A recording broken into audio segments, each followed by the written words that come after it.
Hello friends, আমি সন্দীপা আর আমি আজকে চলে এসেছি আমার চ্যানেলে আপনাদের সাথে একটা নতুন ভিডিও শেয়ার করার জন্য। সর্ষে পাবদা। যদিও এই রান্নাটা আপনারা সকলেই জানেন এবং বাড়িতে সকলেই করে থাকেন, তবুও আজকে আমি এই রান্নাটা করেছি এবং এটাই আপনাদের সাথে শেয়ার করছি।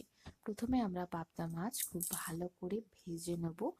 আর আহ, পাবদা মাছ গরম তেলে ছাড়ার সাথে সাথেই কিন্তু ভীষণ ফাটতে থাকে।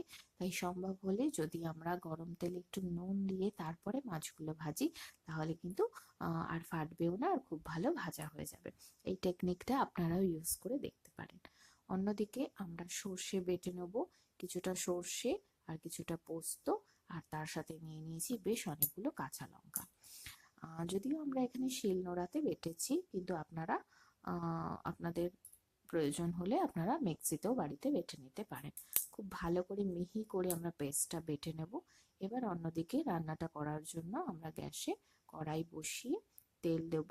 তেল দিয়ে একটু কালো জিরে, অল্প ফোড়ন দেব। ফোড়ন দিলে তেলটা ভালো করে গরম হয়ে গেলে একটু জল দিয়ে দেবো। এবার জল ফুটতে থাকলে আমরা পরিমাণ মতো নুন আর দিয়ে দেবো অল্প একটু হলুদ। খুব ভালো করে মশলাটা এবার যখন ফুটতে থাকবে, তখন আমরা সর্ষে পোস্তর যে পেস্টটা আমরা বেটে রেখেছি সেটাকে এবার দিয়ে দেবো। দিয়ে খুব ভালো করে আমরা ফোটাতে থাকবো। মশলাটা যখন খুব ভালো করে তৈরি হয়ে যাবে, এবার আমরা দিয়ে দেবো ভেজে রাখা মাছগুলো। ভেজে রাখা মাছগুলো বেশ কিছুক্ষণ দেওয়ার পরে একটু রেখে দিতে হবে, যাতে গ্রেভিটা মাছের মধ্যেও কিছুটা ঢুকে যায়।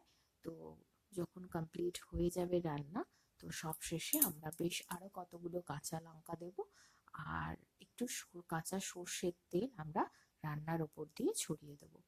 তো ব্যাস আমাদের রেডি হয়ে গেল সর্ষে পাবদা। তো খেতে তো খুব টেস্টি হয়, হয়েওছে বাড়িতে, যেটা ট্রাই করেছিলাম, আপনারাও করতে পারেন। আমি শিওর যে এতটাই টেস্টি হবে আপনাদের রান্নাও।